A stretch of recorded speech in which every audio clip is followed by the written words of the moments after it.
Hi, this is Federico with Cuttle, and in this video, I'm going to show you how to replicate this project that was submitted to us as a question on how to be able to do this in Cuttle. So this project has two parts. One is a backing section that has the shape of a baseball diamond, and then a front layer that's going to have a border and then a word across that is going to be done in connected text and then joined to the border so it can be cut as a single piece and then layered together. The dimensions were submitted in millimeters, and then they're a little bit hard to read here, so I took the liberty of sketching them out again so I can show it to you. And then let's get started. So this project was in millimeters, so I changed the units of my projects to millimeters.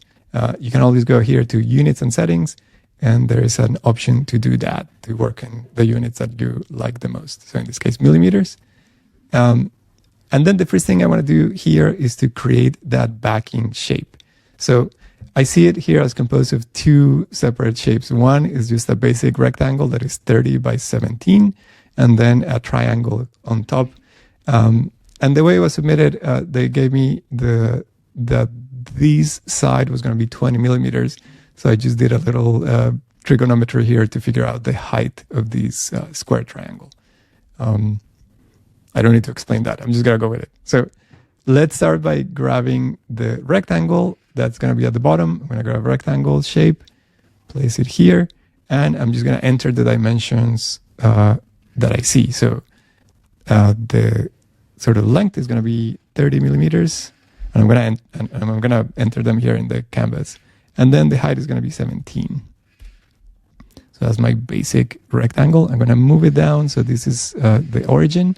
And next, I want a triangle that I know now that the height is going to be 13.23 millimeters.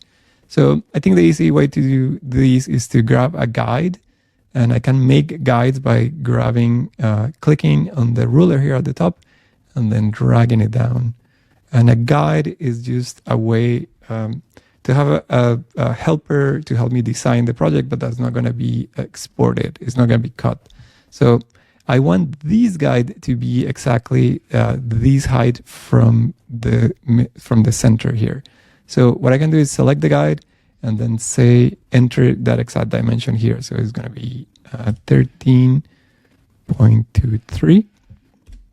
So now I know that that's the distance between this point and this point. And now I want to add a triangle. So I'm going to search for a triangle. That's my triangle shape. I'm going to place it right here, touching that other one.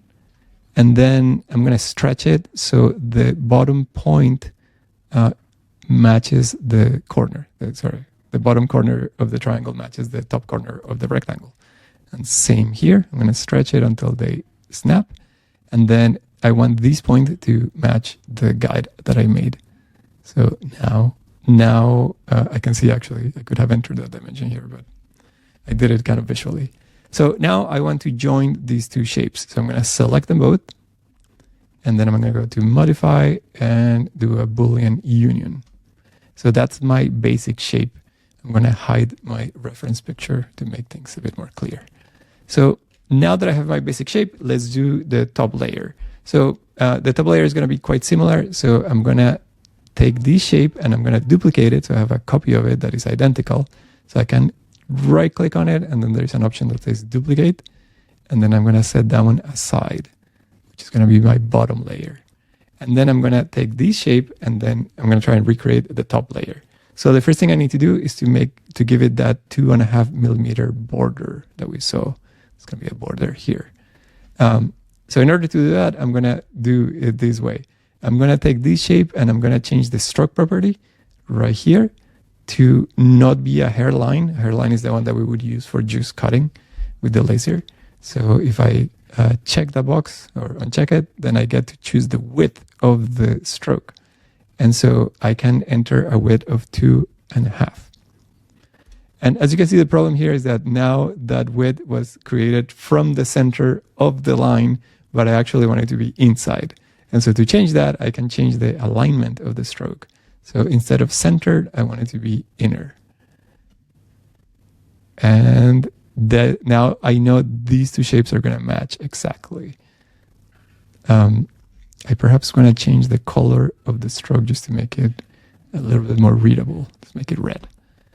Now I want the connected text word, and let me check the reference here. It's going to say brewers or anything else that you want, but I know it's connected text, so I'm going to search for connected here. I'm going to place my text in the center. I'm going to change the alignment of the text to center and then middle. That probably didn't matter too much, but then I'm going to place it roughly where I want it. I'm going to type the word here, brewers. Is it brewers or brewer? Brewers. And then let's change the size of that text. So I'm just going to change the size until it roughly matches. Actually, I'm probably going to move it down a little bit. And with text, you always need to use your own judgment. You know, what's precisely centered is not what's going to look centered. So in this case, I would probably move it a little bit to the left. And then finally, I want the fill of the text to be the same fill as the stroke. So let's change that to, let's change the fill. So here's the fill of the text, and I'm going to change it to red. And the reason I did that is because now I want to join it using this other modifier. So I'm going to select both that outline and the text, and I'm going to apply the flatten modifier. So that takes the same colors and joins them together and gives me a single piece. If I check the stroke result here, you'll see that I get to see exactly what's going to be cut. So there's a sort of green fill that shows me what the piece looks like. So that's going to be the front. This is going to be the back. And I can place those two together. So I hope this helps you create a similar project. And thank you so much for the questions. I'll see you in the next one.